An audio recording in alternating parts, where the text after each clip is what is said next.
Olá, estamos dando início a mais um programa de debates Le Monde Diplomatique Brasil, uma iniciativa do jornal Le Monde Diplomatique Brasil em parceria com a TV PUC, com o canal universitário e com a TVT, a TV dos Trabalhadores. Hoje nós vamos tratar dos despejos e das ocupações na pandemia, nesse período que nós estamos vivendo, em que aparentemente o governo ignora as condições da pandemia e continua aplicando rigidamente medidas de profilaxia, de saneamento da cidade, né? Vamos discutir esse tema e vamos discutir esse tema com duas pessoas que estão profundamente envolvidas nisso, né? Eu quero apresentar para vocês a Thalita Anzei Gonzalez. Muito obrigado, Thalita, por estar aqui com a gente, né? Ela é do Observatório de Remoções da Universidade Federal do ABC, do LabJUTA, né? E quero também apresentar para vocês o Benedito Roberto Barbosa, o Dito, militante de muito tempo, comprometido com as questões do movimento. Ele é da União dos Movimentos de Moradia. Muito obrigado, Dito, também por estar aqui com a gente, né? Então nós vamos trabalhar hoje esse tema. Parece que, inclusive, envolve a questão da justiça, como é que a justiça permite hoje em dia, né, que haja despejos, e como é que é essa luta pela cidade, porque, na verdade, nós estamos disputando os territórios da cidade, com as ocupações e com os despejos, né? Eu queria, então, que a Thalita começasse a apresentar para nós o que vocês têm de observado no Observatório das Remoções. O que está acontecendo hoje em dia na cidade, Thalita? Bom, boa tarde a todas e todos. Eu gostaria de começar agradecendo o convite para falar um pouco sobre esse assunto, e com uma honra estar aqui com vocês e com o meu mestre e grande amigo Dita. Na verdade, só para contextualizar um pouquinho, o Observatório de Remoções é um grupo de pesquisação que envolve diversos laboratórios de pesquisa. Aqui em São Paulo somos formados pelo LabJUTA, da UFABC, o LabCidade, da FAUSP e o Observatório de Conflitos Fundiários da Unifesp, do Instituto das Cidades. E o Observatório de Remoções, ele mapeia áreas ameaçadas de remoção desde 2012, né? E a gente acompanha mais de perto algumas dessas áreas. E, bom, quando começou a pandemia, a gente, até com um pouco, de certa forma, um pouco ingênuo, a gente imaginou que isso não ia acontecer tanto. Porém, o que aconteceu foi o oposto. A gente começou a acompanhar, inclusive, um crescimento das remoções durante a pandemia, né? E a gente faz uma atualização trimestral dos processos de remoção. E quando a gente fez essa última atualização, que foi lançada agora em junho, a gente viu que foi o dobro da atualização dos 3 primeiros meses do ano, né? Então, e isso não para de chegar, na verdade, né? A gente, em conjunto com diversas entidades e movimentos, né, como a União, a FLM, a CMP, o Centro Gaspar Garcia de Direitos Humanos, enviamos, então, uma denúncia para a Relatoria de Moradia Adequada da ONU, e a gente enviou isso, o Dito acompanhou, né, ele é a nossa grande fonte aqui, a gente enviou, né, Dito, sexta-feira à tarde. Quando foi na segunda-feira, a gente teve que enviar um adendo, porque tinha acontecido mais 3 casos só entre sábado, domingo e segunda. Então a situação está bastante grave. A gente particularmente acompanha mais o estado de São Paulo e mais especificamente a região metropolitana de São Paulo, mas o que a gente tem visto é que está acontecendo no país inteiro, né? Nas áreas rurais, nas áreas quilombolas, nos territórios indígenas. Isso tem se repetido no país inteiro de uma forma bastante grave, né? E eu acho que uma questão importante também é que o judiciário, ele não só não proibiu que essas remoções acontecessem num momento de pandemia, quando todo mundo sabe que uma das únicas medidas efetivas é ficar em casa, como ele tem dado muitas decisões favoráveis às remoções. E além disso, além das decisões autorizadas pelo Judiciário, especial, a gente tem tratado muito aqui do Tribunal de Justiça de São Paulo, tem acontecido também muitas remoções administrativas. que são aquelas que não têm processo judicial realizada pelas prefeituras, pelos governos estaduais. Então, aqui em São Paulo, a gente tem visto muito isso. No município de São Bernardo do Campo, também a gente tem visto muito isso acontecer, remoções administrativas, sem nenhum tipo de atendimento habitacional, com o uso excessivo de força policial, né, que já não deveria ser aceito de forma alguma. Está tendo um uso ainda maior dessa força. Então, num cenário bastante complexo. Muito bom. Você sabe que outro dia nós estávamos fazendo um debate aqui e o pessoal do BR Cidades, eles disseram assim, estão passando a boiada urbanística. Né? Vocês lembram daquela conversa na reunião dos ministros, no 22 de abril, em que o Ricardo Salles, do Meio Ambiente, o ministro, né, disse, vamos aproveitar a pandemia para passar a boiada e fazer toda a destruição ambiental que nós estamos querendo, né? Parece que estão passando a boiada também, né, Dito? Aqui na cidade, como é que é essa história?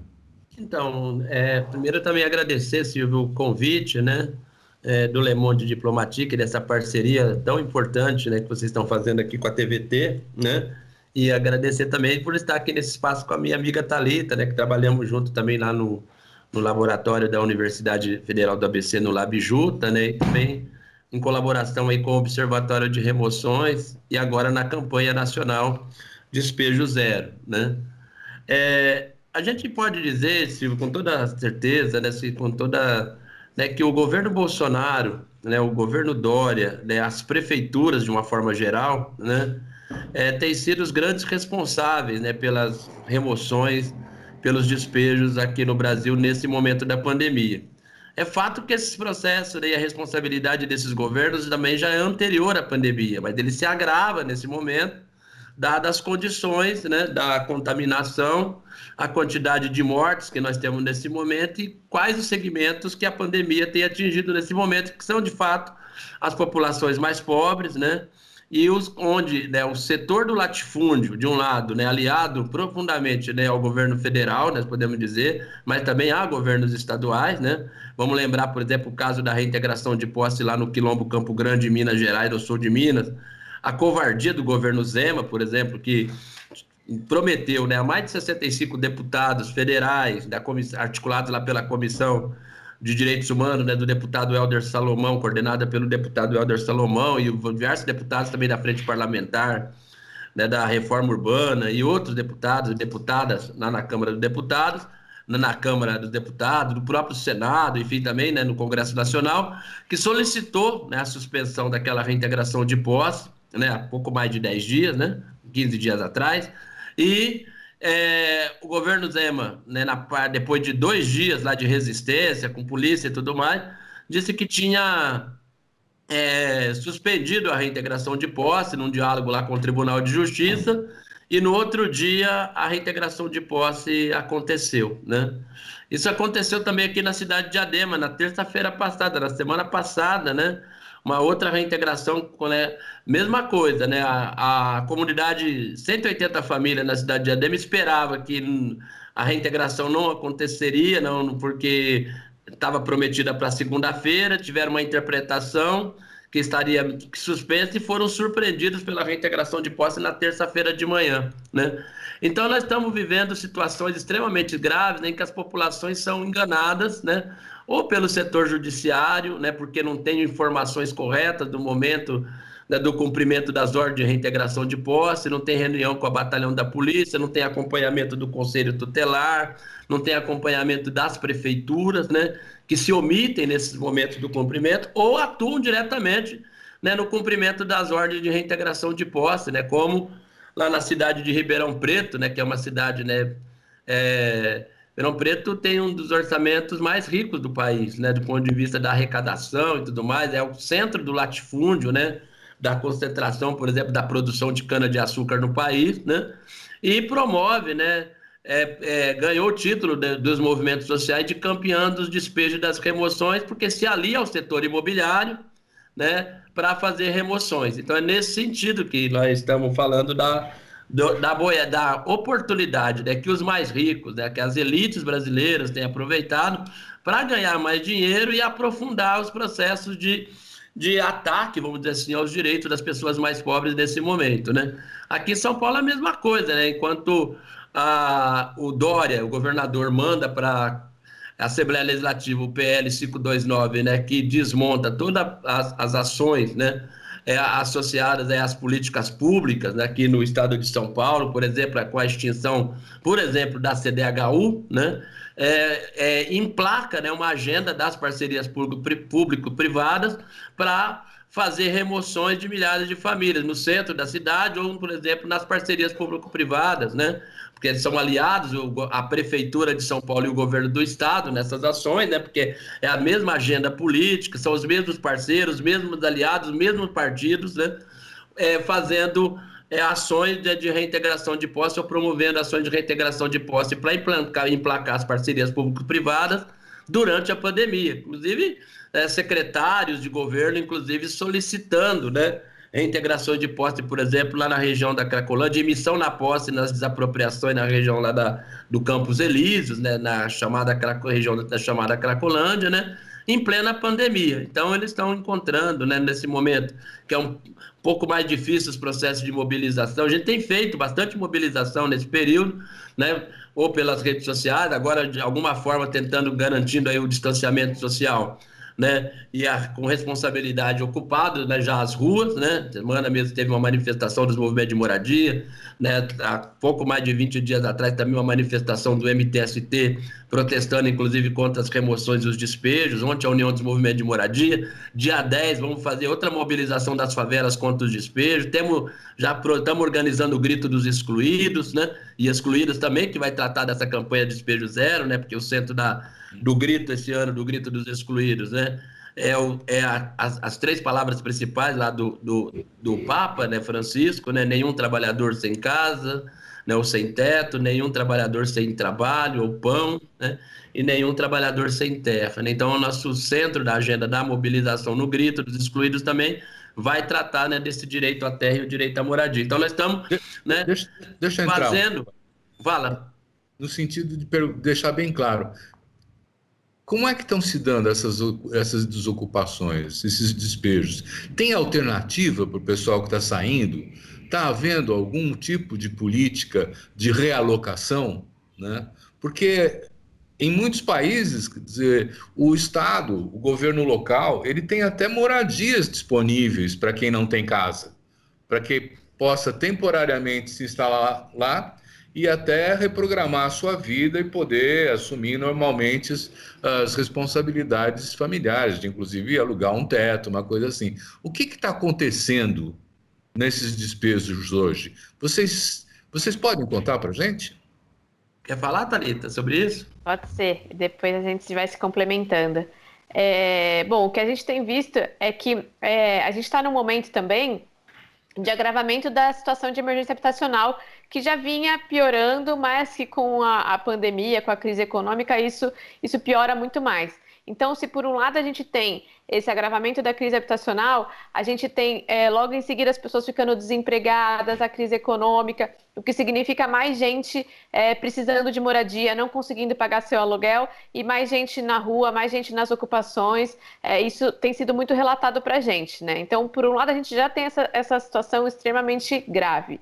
E aí a gente vê o próprio poder público, o Estado, né, seja ele na figura do judiciário, seja ele na figura do executivo, promovendo essas remoções sem nenhum tipo de atendimento habitacional, né? O Dito lembrou muito bem, aqui em São Paulo a gente tem a ideia da parceria público-privada em relação aos conjuntos de habitação como uma alternativa de atendimento habitacional, ela tem sido muito falada. Porém, o que a gente tem visto, inclusive a gente está acompanhando pela equipe do Observatório de Emoções, com o Centro Gaspar Garcia também, a situação da Zona Norte e a situação da região central, que o Dito falou também dos Campos Elíseos. As duas regiões estão ameaçadas de remoção e a Prefeitura diz que vai fazer uma parceria público-privada, uma PPP habitacional nesses lugares. No Campos Elíseos, uma PPP estadual e na Zona Norte, uma PPP municipal. O problema disso é que a PPP ela não é pensada para atender a situação, as famílias de menor renda, a situação que existe naquele local. Então, a gravidade desse problema e de se optar por uma política habitacional baseada em PPP, que é o que acontece nesse momento, é que você remove todas as famílias que estão lá e você até constrói a habitação ali, só que não para aquelas famílias que estavam, você constrói para uma faixa de renda maior. Então, o poder público ele está aumentando o problema, né? Então, isso quando tem alguma alternativa, por exemplo, no caso de Campos Elíseos, que a prefeitura alega que tem alternativa. Porém, o problema é que essa alternativa, entre aspas, né, que eles colocam, ela não atende as famílias que estão ali. Então, as famílias, na prática, elas não vão ter atendimento nenhum. Isso se repete também para a Zona Norte. Mas, na maioria dos casos que a gente tem acompanhado, a gente não tem visto nenhum tipo de atendimento habitacional. Muito pelo contrário. Recentemente, a Prefeitura de São Paulo, inclusive, ela tem até cortado o auxílio aluguel, que a gente problematiza bastante o auxílio aluguel, né? Porque você não consegue pagar e alugar em lugar nenhum com auxílio aluguel. E até isso a Prefeitura de São Paulo tem cortado. Em São Bernardo do Campo, por exemplo, tem um decreto que faz com que as famílias possam, inclusive, serem cobradas pelos custos da remoção, né? É extremamente grave, né? Então, acho que é essa situação. Assim, agora também a gente tem uma remoção para acontecer, né, que está na região do Jabaquara, que também a prefeitura alega que há risco, mas na realidade o risco está lá do outro lado do córrego, né? E vai remover sem nenhum atendimento habitacional, né? Então, tá bem grave essa situação, porque não está dando nenhum tipo de atendimento habitacional. Então, mas vocês falaram uma coisa que talvez o Dito possa ajudar a esclarecer. Parece que tem uma diferença entre despejo administrativo e o despejo que passa pela justiça, né? Como é que é essa diferença? O que está sendo adotado agora? É a boiada quando é o despejo administrativo? Não sei. Não, então, eu acho que é a boiada, mas a gente sabe que essa boiada sempre passou sobre a cabeça dos mais pobres aqui no estado de São Paulo e em todo o Brasil, né? Não é promover despejos, né, a partir de ações administrativas, né?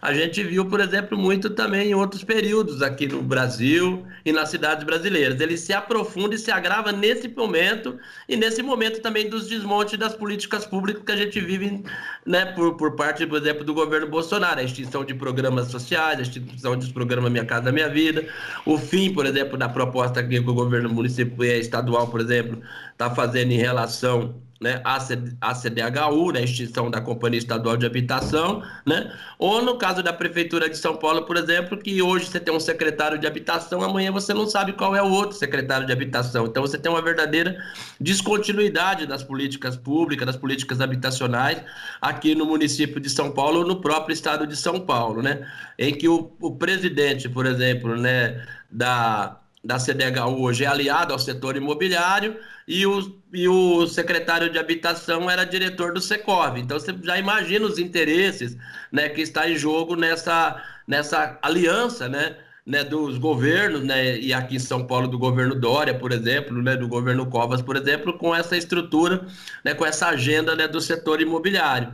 Tudo isso, né, ajuda, né, na promoção das reintegrações de posse e no desmonte ou nas remoções administrativas e no desmonte das políticas públicas. As remoções administrativas, elas são, né, promovidas, né, ou provocadas, né, pelo poder público de uma forma direta, ou seja, eles não entram na justiça, né, para pedir ou para fazer uma remoção, é uma reintegração de posse feita de forma administrativa, em que abre-se um processo administrativo, em que as pessoas que são atingidas pela remoção, em geral, não têm nenhum conhecimento desse processo, não sabe nem como ele foi formado, não tem defesa nesse processo administrativo e de forma arbitrária e unilateral a prefeitura chega com uma notificação, muitas vezes, né, para cumprimento em uma semana, 3 dias, às vezes nem informa, naquela mesmo dia ela já chega com os caminhões, né, e fazem a remoção. Isso acontece, por exemplo, em relação à população em situação de rua, por exemplo, quando ela monta, né, por exemplo, um pequeno acampamento com barracas, por exemplo, aconteceu semana passada, inclusive,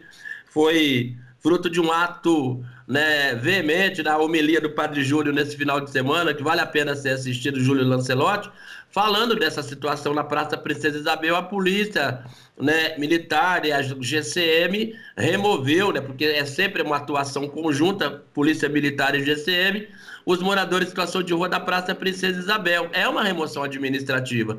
Ou o que aconteceu, como a Thalita falou, lá na Rocinha, nessa favela ali da região do Jabaquara, que na madrugada, né, a polícia chega, a polícia militar, né, com um aparato extremamente, né, geralmente, né, com um aparato extremamente violento, né, muitas vezes com metralhadoras, fuzis. Basta ver as fotos e os vídeos, né, que foram produzidos, inclusive naquele dia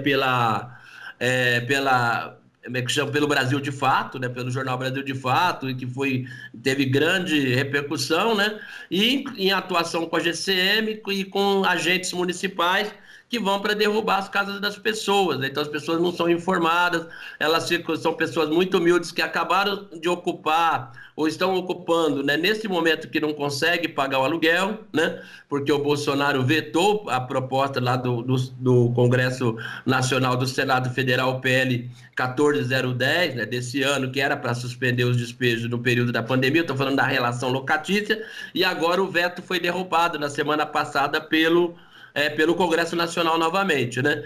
Então, aí pode ser que segure um pouco os despejos, né, na relação locatícia nesse período. Nem sabe se vai conseguir ou não, porque o judiciário tem dado de ombros, né, vamos dizer assim, né, por essa...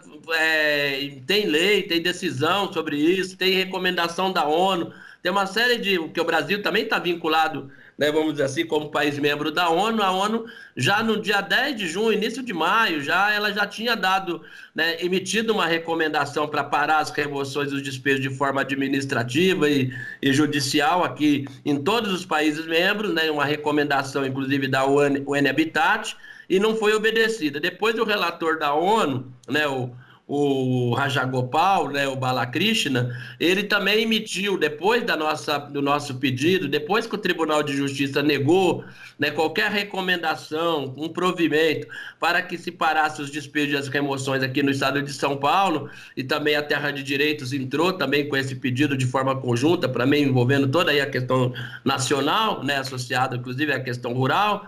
Mesmo assim, né, ele emitiu um veemente pedido ao governo brasileiro para parar as remoções, e o Estado brasileiro continua promovendo despejos, remoções no meio da pandemia, né? Então, são situações que envolvem tantas decisões judiciais, né? Inclusive, houve uma conversa também de parlamentares, da Associação de Defensores Públicos, com o próprio ministro Toffoli, né, que é presidente do STF, mas também presidente do Conselho Nacional de Justiça, e ele disse que não poderia interferir na livre atuação dos juízes. O mesmo discurso aqui da presidência do tribunal em São Paulo. Ora, o que é a autonomia de um juiz, né, quando a vida das pessoas está em risco? Porque ser despejado nesse momento é uma questão de morte, de vida ou morte, mas mais de morte do que de vida, porque se você for para a rua nesse período da pandemia, isso que a Thalita já falou, né? Se as pessoas já estão com extrema dificuldade nesse momento, né, porque não tem acesso à água, porque não tem acesso a políticas de saneamento, não tem acesso a serviços básicos de saúde, há uma subnotificação na pandemia. Tudo isso a gente já tem amplo conhecimento, né, porque as pessoas já chegam, em geral, quando contaminadas, as pessoas pobres chegam já gravemente, né, doentes, né, para serem atendidas, né, nos hospitais, superlotados e sem, inclusive, UTIs, né? E a gente vê, então, né, essa situação, vamos dizer assim, né, se espalhando e acontecendo em todo o Brasil. Seja pela ação do judiciário, seja pela ação direta das prefeituras, Silvio. Sim. Então, eu tenho a impressão que, pela descrição de vocês, está pior agora do que era antes, não é? Tenha dúvida. O que você acha, Thalita? O que mudou, Thalita? O que mudou? Por que agora está pior e antes ainda tinha uma situação não tão ruim? Não, eu acho que, na realidade, um monte de questões, né? Não é uma questão única, assim. E como o Dito coloca, as remoções, o que a gente tem visto é que elas são parte estruturante da produção do espaço na história brasileira, na história das grandes cidades brasileiras, sobretudo, né? Porém, então assim, elas já aconteciam, né? A gente fez um levantamento entre 2010 e 2016, 80% das remoções eram ocasionadas pela intervenção do próprio poder público no espaço. Então, assim, para se produzir espaço, historicamente, na história das cidades brasileiras, se remove a população mais pobre. Então, isso não é novidade. Porém, como o dito coloca, tem um agravamento muito considerável nesse momento, porque a gente está num momento de crise econômica, também do agravamento da crise econômica, né, que também vinha piorando. A gente está num momento de corte de recursos para a produção de cidades, para políticas públicas, para todos os setores, né? Então, assim, o que a gente tinha de política pública habitacional também já está cortado há muito tempo. E eu estou falando de política pública, sobretudo para a população de menor renda, que é quem compõe o grosso das necessidades habitacionais do nosso país, né? Então, assim, a gente tem, por um lado, corte de políticas públicas. A gente tem, pelo outro lado, agravamento da crise econômica. A gente tem a pandemia. Tudo isso vai gerando um caldo que vai resultar no aumento das pessoas na rua, né? E os movimentos, tanto os movimentos relacionados aos cortiços, quanto os movimentos de população em situação de rua têm relatado isso. Os movimentos de moradia têm relatado também a quantidade de pessoas que têm procurado as ocupações organizadas, né? Buscando um teto, buscando um espaço. A gente tem visto as pessoas sendo despejadas, e vale lembrar também que é extremamente importante isso, que o Congresso Nacional conseguiu voltar desse veto que o Dito falou, né, sobre as relações locatícias, né? Mas a gente sabe também que grande parte da população de baixa ou baixíssima renda do nosso país, muitas delas não tem nem sequer essa relação locatícia contratual, né? Então, assim, muita gente, inclusive, nem pega, né, nessa suspensão dos despejos individuais, né?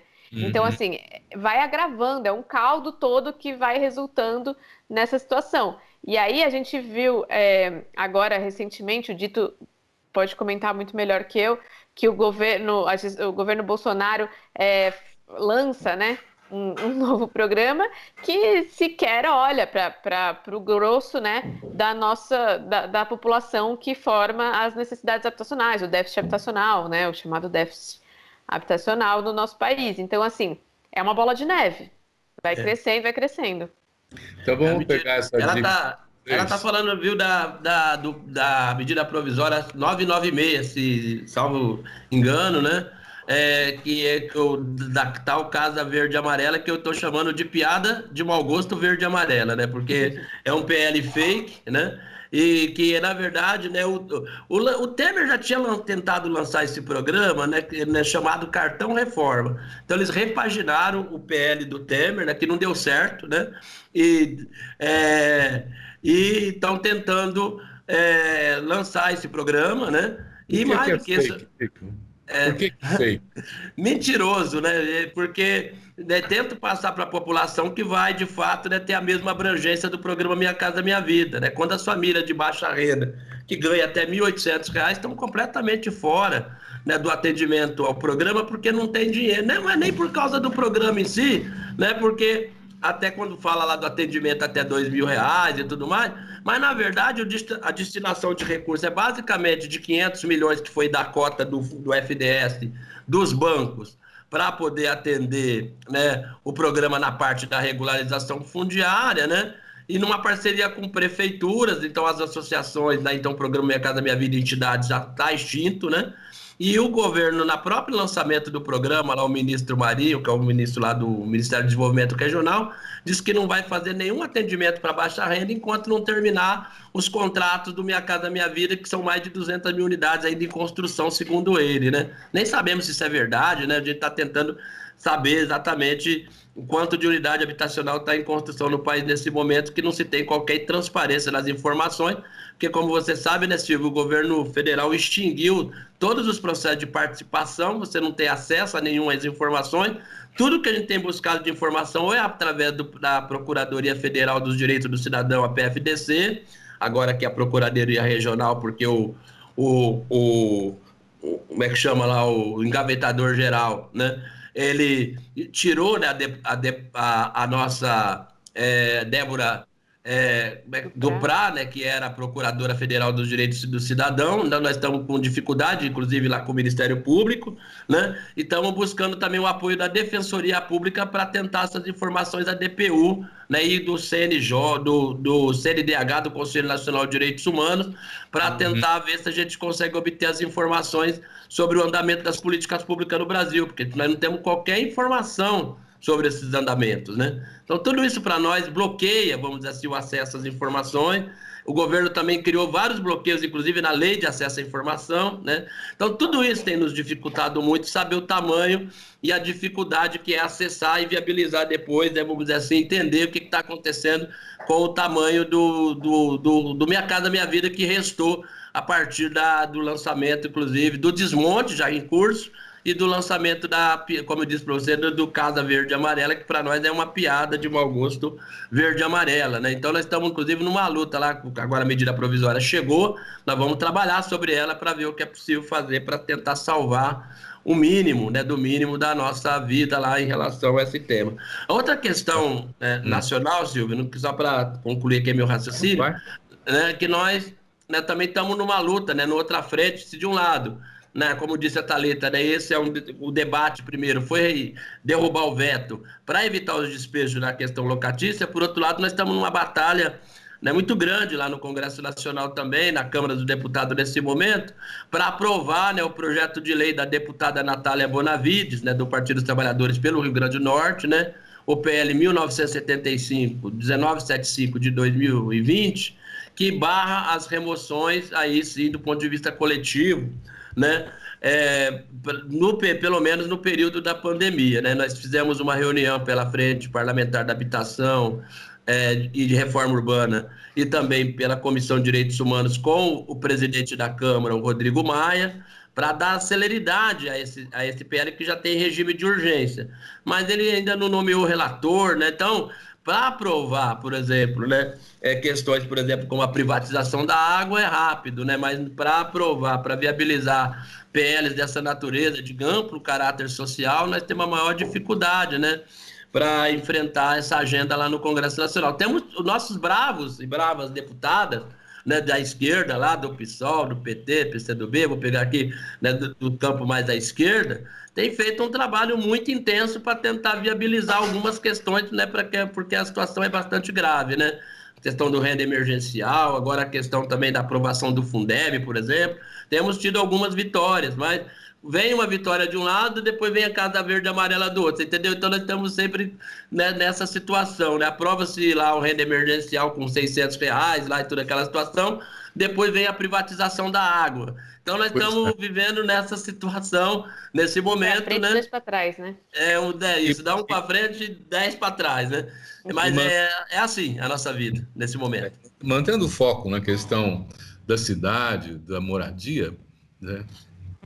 O Minha Casa Minha Vida, até aquela faixa de R$1.800 por família, né, chegava a subsidiar em 90% as prestações que se pagavam, né, para ter o direito à moradia. Então isso não vai acontecer de jeito nenhum no programa. Casa Verde e Amarela não faz isso. Não. Ele fala em regularização fundiária, mas se você pensar que muitos dos terrenos são privados e de grandes empresas, não é muito para acreditar que vai haver essa regularização fundiária. Eu acho que eles abrem brecha, inclusive, né? Porque tem outros PLs lá em Brasília, né? Aí depois nós temos aí alguns companheiros que estão analisando com mais calma, especialmente lá do Instituto Brasileiro de Direito Urbanístico, né? Ainda eu não consegui pegar, porque estamos trabalhando nas emendas, teve uma reunião grande ontem, inclusive, sobre isso, com as entidades e tudo mais, né? Um dos pontos que está acontecendo é que o governo tem aberto, né, a possibilidade, né, para o setor privado entrar com muita força. Aqui em São Paulo, nós estamos num debate sobre isso no setor da regularização fundiária, né? Inclusive, o Secov tem atuado de uma maneira intensa lá na Câmara Municipal para tentar aprovar projetos associado a esse tema da regularização fundiária, né? Então, os interesses é fazer também, né, tomar espaço, né, dos territórios populares, né, para o setor privado, né? Inclusive com vínculos e a bancos, inclusive para promover processo de regularização fundiária com alienação fiduciária. Você imagina uma comunidade pobre, né, pegar um empréstimo bancário com alienação fiduciária, por exemplo, em Paraisópolis, para fazer regularização fundiária. Estou dando só para entender o que nós estamos falando, né? É muito grave. Ou na Rocinha, no Rio de Janeiro, né, em regiões, né, na zona sul do Rio de Janeiro, áreas altamente valorizadas, entregando em alienação fiduciária para banco, para fazer regularização fundiária. Então é disso que nós estamos falando, da disputa, está colocada, inclusive no programa Casa Verde e Amarela, que nós vamos precisar enfrentar lá no Congresso Nacional, porque isso tem reflexo direto no aumento dos despejos, das remoções, né, e dessa apropriação, vamos dizer assim, ampla, né, que o setor privado, o setor imobiliário tem feito sobre a apropriação dos territórios no Brasil, né? De um lado, a gente tem, por exemplo, as corporações, as madeireiras, o setor do latifúndio, se apropriando sobre terras de populações tradicionais, terras indígenas, né? Mesmo o que aconteceu naquele deslocamento, né, que aconteceu, por exemplo, pela Vale, né, em Brumadinho, Mariana, embora tenha sido um desastre, né, mais associado a um projeto pesado de deslocamento de comunidades pobres em outros municípios, com aquelas, onde tem aquelas barragens, né, da Vale, né, e toda essa situação que tem acontecido no Brasil nesse momento, né, inclusive por isso que o MAB está, né, participando da campanha nacional Despejo Zero. Então, acho que nós estamos num momento muito difícil, mas também num momento importante de fortalecimento das nossas redes e organizações, né, Thalita? Né, na campanha Despejo Zero, por exemplo, né? E uma coisa que eu...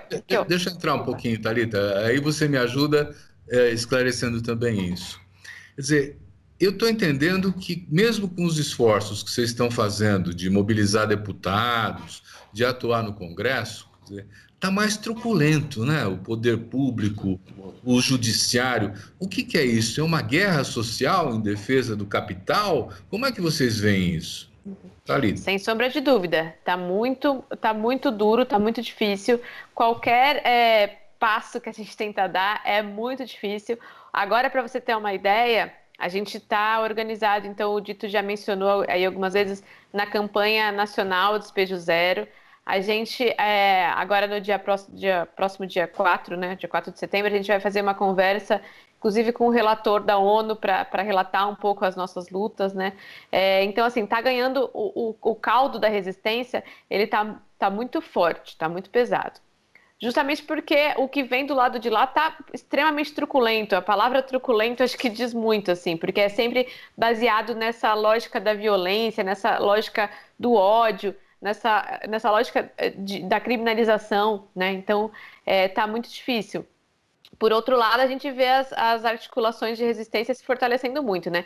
Agora, para ter uma ideia, a gente, no âmbito da campanha Despejo Zero, estão organizadas mais de 100 entidades, movimentos, coletivos, laboratórios de pesquisa em torno dessa pauta, né? Então, está sendo muito necessário. E aí me chama muita atenção e me incomoda muito, porque nesse grupo estão articulados grupos históricos, né, que lidam com a construção de políticas públicas, a construção do pensar sobre a cidade, né, sobre a habitação, que tem muita experiência, e a gente está todo mundo reunido e articulado para barrar uma coisa que é tão básica nesse momento, que é só não ser removido da sua casa, pelo menos na pandemia. A gente não tá nem falando do todo, a gente está falando só desse momento de pandemia, que é um absurdo, é inaceitável que as pessoas sejam removidas, despejadas das suas casas, né? E esse grupo todo que está aí, que tem um histórico muito, muito grande, né, e muita experiência, poderia estar pensando, por exemplo, numa construção de uma política habitacional que, de fato, desse conta do nosso cenário, que é tão complexo, né? Não vai ter uma solução única para a nossa questão habitacional, porque as nossas demandas, elas são muito diferentes, muito heterogêneas, diversas e complexas, né? E a gente podia estar pensando nisso, podia estar construindo isso, e que iria resultar, com certeza, numa política infinitamente melhor do que o que está posto hoje, né? Só para ter um exemplo que eu deparei recentemente, que eu acho muito importante, que é a gente conversando com o pessoal que estava ameaçado de remoção na região central de São Paulo.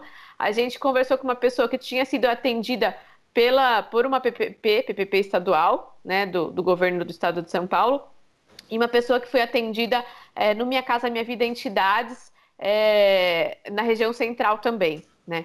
E essa pessoa que estava no Minha Casa Minha Vida Entidades, que é resultado de uma luta dos movimentos de moradia, ela pagava R$180 por mês. Essa pessoa que estava na PPP do governo do estado, que o governo do estado fala que está produzindo um monte de unidades e tudo mais, ela estava pagando R$700.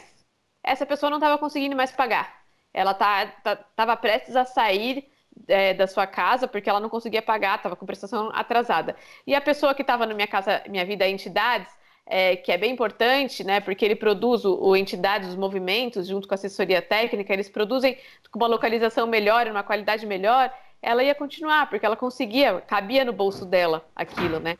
Então, você vê, a PPP, ela não resolve, pelo contrário, ela piora os problemas, né? Então, é bem importante esse caldo da resistência.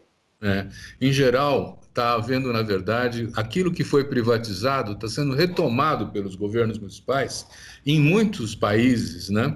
Porque há uma conclusão de que, quando entra na mão do setor privado para fazer gestão de uma política pública, os preços as tarifas vão sempre crescendo, sempre aumentando, né? E a qualidade do serviço cai, fica pior, né? Então, nós estamos indo na contramão. Mas eu vejo que, por exemplo, a gente poderia interpretar também que uma reação prática a essa política de exclusão são as ocupações, né? Dito, como é que estão as ocupações hoje em dia? Primeiro a gente quer saudar, né? Agora, meio à pandemia, né? É, a, no centro de São Paulo, por exemplo, né? Algumas lideranças, movimentos, grupos, inclusive ali da região da Cracolândia mesmo, né? Pessoas que estavam ameaçadas de remoção, inclusive porque essa questão da PPP, né, também aumenta, né? Porque tem um despejo direto e tem os despejos indiretos, né? O custo dos aluguéis na região, né, estavam despejadas, né? E resolveram fazer uma ocupação no centro de São Paulo.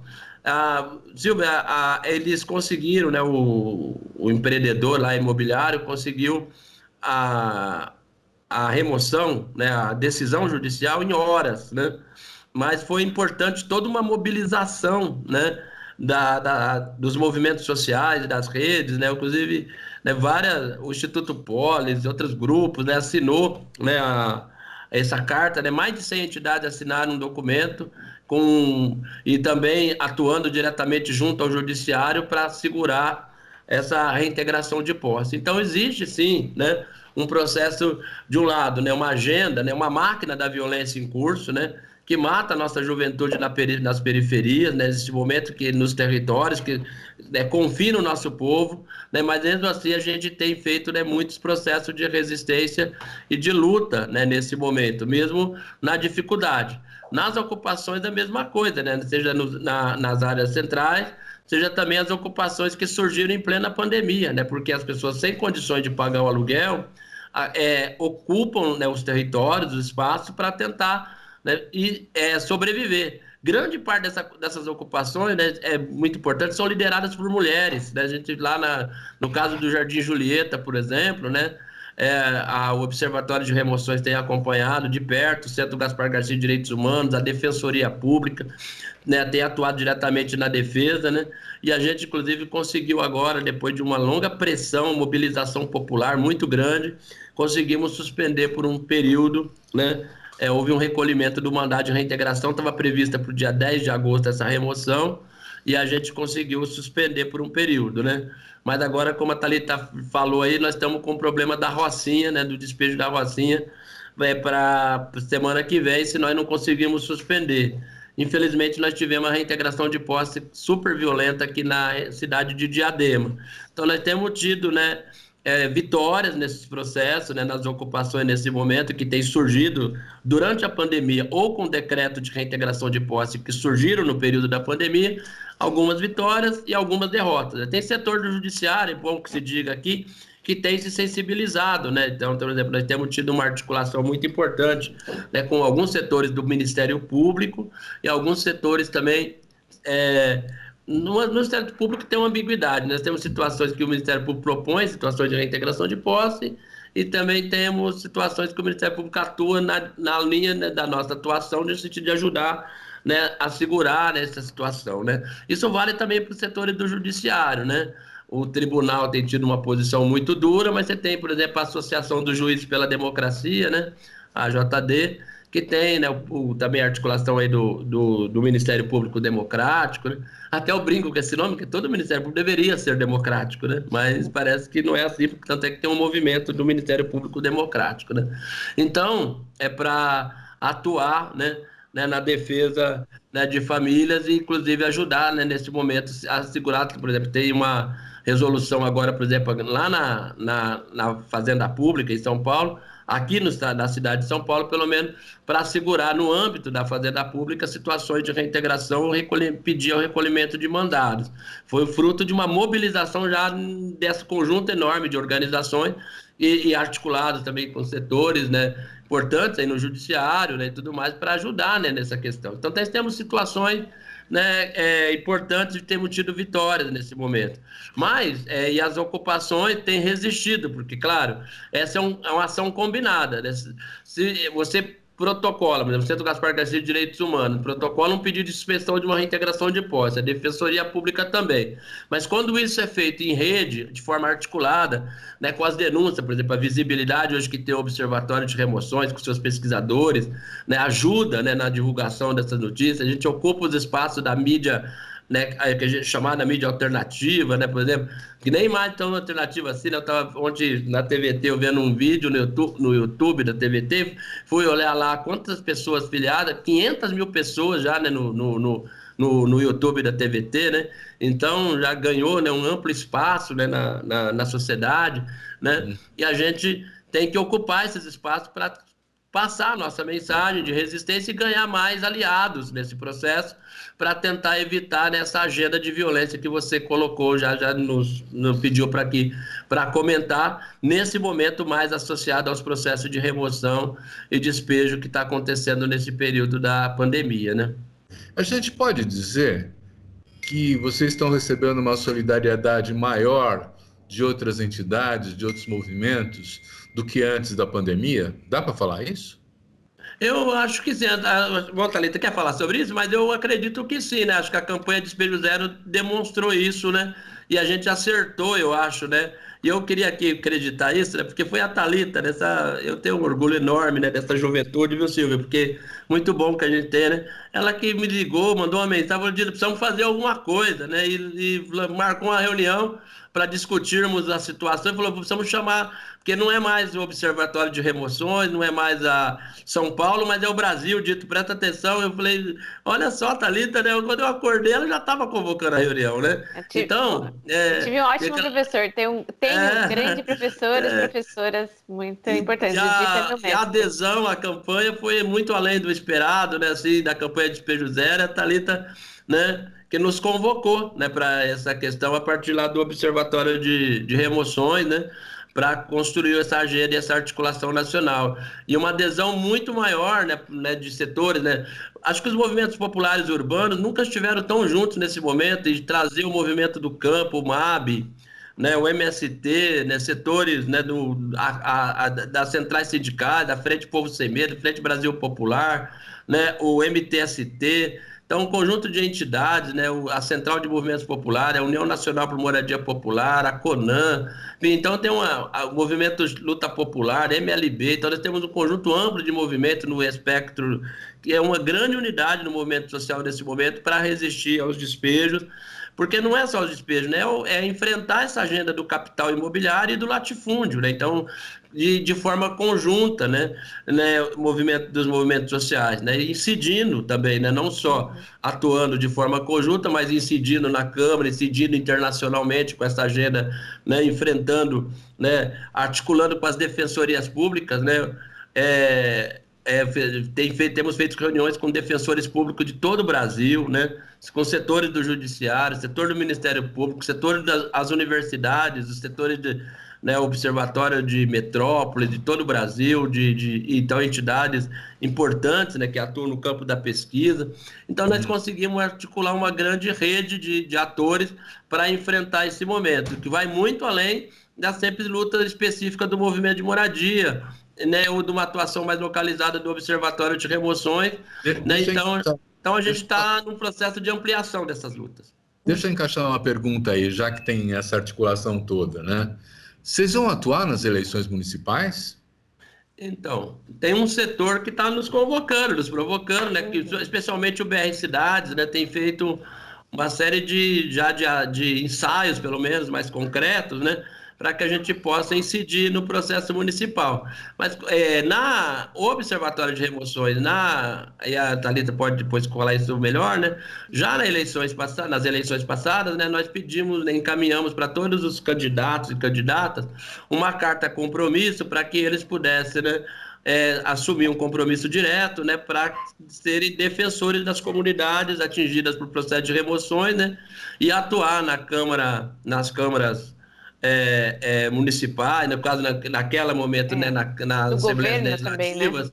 Nos governos, também no âmbito do executivo e também do Senado. Até candidatos à presidência também, né, Dito? Naquele Exatamente. momento a gente fez uma carta compromisso contra as remoções, dos candidatos contra as remoções. Para que eles pudessem assinar, né? Então, isso foi... E esse ano, certamente, nós não discutimos isso no âmbito da campanha, Silvio, eu não sei, mas podemos sim fazer. Eu não tinha pensado como a campanha pudesse atuar diretamente nesse processo das eleições. Mas o BR Cidades, eu sei que, inclusive, está montando um curso específico, né, para candidatos e candidatas, inclusive nesse âmbito do direito à cidade, né? Então, nós temos tido redes no âmbito da campanha que está fazendo essa atuação. A campanha ainda não entrou diretamente nesse debate. Ainda não conseguimos chegar até lá. Só um comentário. Passou, né? Porque tem 2 meses e pouco. Diga, Thalita. Mas é importante. Só um comentário em relação a isso que o Dito estava falando das ocupações, né? Eu acho que tem sim a solidariedade, né? Ela tem se mostrado como uma questão fundamental também. Vou compartilhar aqui essa coisa da chamada pela campanha também, ou pela articulação frente às emoções com a Raquel também, né? Que gritou lá, falou, vamos pensar uma reunião, alguma coisa também. E só queria colocar também que, na verdade, os movimentos, sobretudo os movimentos organizados, as ocupações organizadas, elas não estão só resistindo bravamente a esse momento, como elas estão organizando a solidariedade, né? A gente tem visto aí os diversos movimentos, a UMM, a FLM, a CMP, organizando a solidariedade, não só a resistência, mas a solidariedade nesse momento tão importante. E não é só a solidariedade, entre aspas, né, a solidariedade, mas é a formação, né? Então a gente tem visto a UMM fazendo um super esforço de fazer a distribuição de cestas nesse momento, que a gente sabe que o povo está passando fome, mas com a formação, né? Com um processo bastante estruturado, né? Bem importante, organizando a solidariedade também nesse momento, que é fundamental, né? Nesse momento de pandemia é uma questão primordial. A gente tem visto, inclusive, Heliópolis, Paraisópolis, se organizando de uma maneira fantástica, né? E tendo resultados muito mais positivos do que quem não está lá, né? Na luta contra a pandemia, né? Mas posso dizer para você, né? Claro que essas são as nossas grandes referências, né? Que são as favelas maiores da cidade, né? Mas isso tem acontecido, viu, Silvio? Essa agenda de solidariedade, de articulação com as comunidades, são milhares de cestas básicas, de apoio, máscaras, né? A gente, inclusive, né, o pessoal lá do Fórum dos Ambulantes, que atua lá em parceria com o Centro Gaspar Garcia, né, falou, Dito, são máscaras que salvam vidas, né? Porque no momento que os ambulantes precisavam, já não aguentavam mais ficar em casa, né? Por causa da situação do isolamento, do distanciamento, né? Passando fome, porque muitos não conseguiram o auxílio emergencial, né? E tiveram que ir pro corre, né, para trabalhar e tudo mais, né? E aí a União dos Movimentos de Moradia, numa parceria com o Centro Gaspar Garcia de Direitos Humanos, por exemplo, falou, nós vamos distribuir máscaras na feira da madrugada e vamos trabalhar isso com os ambulantes, né? e foram milhares de máscaras distribuídas, né, para os ambulantes. Os ambulantes, na madrugada, mandavam fotos para a gente, né, muito bonito isso, né, falando, nós estamos distribuindo as máscaras agora na feira da madrugada. Então, acordar de madrugada, às vezes, e ver as fotos que eles mandavam, né, e até agora ainda estão mandando, né, porque nós temos feito essa parceria, ou quando as máscaras que a União Moradia está fazendo com as mulheres, né, das nossas periferias, né, está chegando, por exemplo, na região do Xingu para as populações indígenas, né? Às vezes ninguém sabe disso, mas por isso que é importante a gente contar essa história aqui, porque são momentos de muita alegria para nós e de vitórias, né, que nós temos que celebrar nesses passos de solidariedade. No momento em que a Bia Dória, por exemplo, manda não dar comida para a população em situação de rua, né? E a gente pensa o seguinte, né? Nesse momento da pandemia, os mais pobres e solidários ficaram mais solidários, enquanto que os ricos ficaram mais ricos e mais gananciosos, né? Infelizmente, né? Mas é um momento que nós, de um lado, né? Você falou aí da oportunidade da boiada, para nós também foi uma oportunidade para fortalecer a nossa resistência, para fortalecer a solidariedade entre os trabalhadores e trabalhadoras, né? Para a gente fortalecer a nossa agenda e deixar de lado muitas coisas que não são importantes para nos concentrar em agendas que são de fato, né, significativas para o nosso povo mais pobre, né, e que está sofrendo tanto nesse momento, né, da pandemia, né. Eu queria... Evidente que há muito mais coisa a ser feita, né, mas eu acho que a gente, né, fez coisas muito bonitas nesse período, né, e a Evanilda Rodrigues, que é a nossa companheira lá da União, ela fez todo um mapa da nossa atuação, que é gigantesco, né, nesse momento. Inclusive redes, né, por exemplo, Instituto Alano, Instituto Polis, né, Ação Educativa, que são organizações muito mais potentes, vamos dizer, do ponto de vista, né, da sua inserção, né, e outros setores da sociedade, né, nos ajudou bastante também, né, para ajudar nessa articulação solidária também, né. Então, né, nós tivemos aí um apoio muito grande de outras organizações que são muito mais potentes do ponto de vista financeiro, vamos dizer assim, para ajudar os movimentos populares a avançar nessa estrutura da agenda de solidariedade nas periferias pela atuação que nós já temos, né?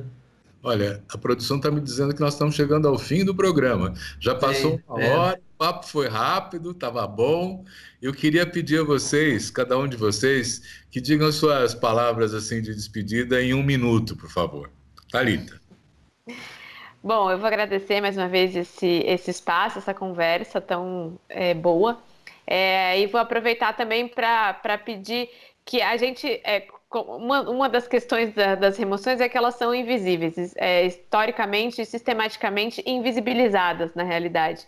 Então, eu vou aproveitar esse momento final aqui para quem está nos assistindo, né, para que curta e compartilhe nossas redes, essas histórias que são invisibilizadas historicamente, mas que precisam ser enxergadas e ouvidas e respeitadas mais que tudo, né? Então, campanha Despejo Zero, tanto no Instagram quanto no Facebook, que a gente vai estar soltando, tá denunciando todos esses casos nas redes. E agradecer. Muito obrigado. É bom também que as entidades, né, que estão nos ouvindo e tudo mais possam se inscrever também para a plenária que nós estamos fazendo. Nós vamos fazer com uma plenária internacional no dia 4, né, de setembro agora com o relator da ONU, né? E nós estamos abrindo, acho que tem 300 vagas, né, Thalita, mais ou menos, né? Então, quem quiser se inscrever, né, especialmente de movimento social, né, para acompanhar essa reunião com o relator da ONU, né? E também, se o pessoal pudesse entrar na internet lá da Câmara dos Deputados e pegar lá o e-mail do Rodrigo Maia e exigir dele imediatamente para nomear o relator em relação ao PL, né, o 975 lá da deputada Natália Bonavides e demais projetos. Paulo Teixeira também tem um projeto nesse sentido, mas vão ser todos apensados lá no sistema de relatoria do projeto, né? Então a gente pedir imediatamente aí que aprove, né, uma medida para barrar as remoções no Brasil. Nós precisamos de uma lei nessa direção, e a lei é o PL 1975 da deputada Natália Bonavides, da jovem deputada Natália Bonavides. Muito bom. Olha, eu quero agradecer muito a Thalita Zé Gonzalez, do Observatório das Remoções, ao Benedito Roberto Barbosa, o Dito, da União dos Movimentos de Moradia. Foi excelente a conversa, acho que todos nós que estamos ouvindo vocês gostamos de saber do que está se passando e do nível de resistência que a gente está encontrando também, que é valorizar isso, né? E dizer para você que nos assistiu, muito obrigado também, e semana que vem tem mais. Até lá.